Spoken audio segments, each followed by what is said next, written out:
Bigong makakuha ng pansamantalang proteksyon sa Korte Suprema si Senador Bato de la Rosa. Sa inilabas na desisyon, tinanggihan ng Supreme Court ang hinihingi niyang temporary restraining order at status quo ante order. Ang ibig sabihin ng desisyong ito sa paghahain ng ICC arrest warrant kay de la Rosa sa pagtutok na ito ni Mariz Umali.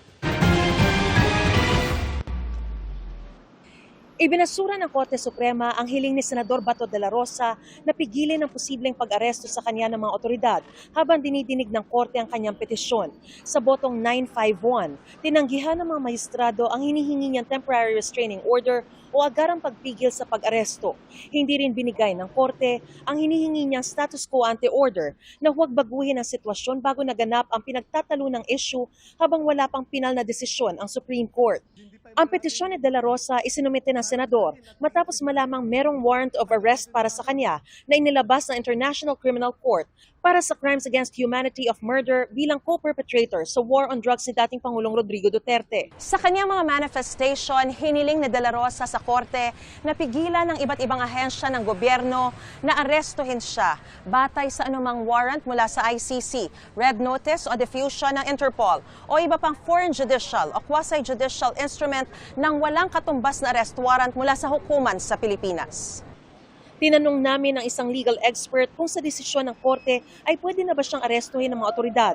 So ibig sabihin po nun, kung gusto po talaga ituloy ng gobyerno yung pag-aresto kay Senator De La Rosa, ay pwede na po magpatuloy ito assuming po na walang qualification yung Korte Suprema. Maaari na rin bang isuko ng gobyerno si De La Rosa sa ICC? Yes.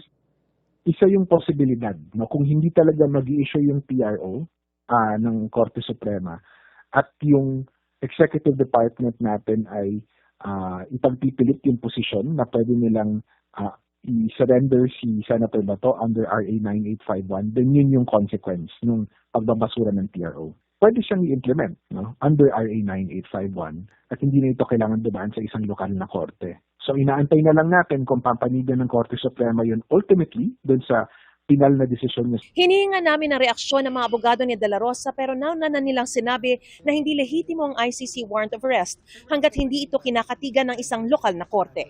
Mariz Umali, Nakatutok, 24 Oras. Tugon ng kampo ni Senador Bato de la Rosa sa pagbasura ng Korte Suprema sa hiling nilang Temporary Restraining Order o TRO at Status Quo Ante Order, hindi pa raw tapos ang kaso.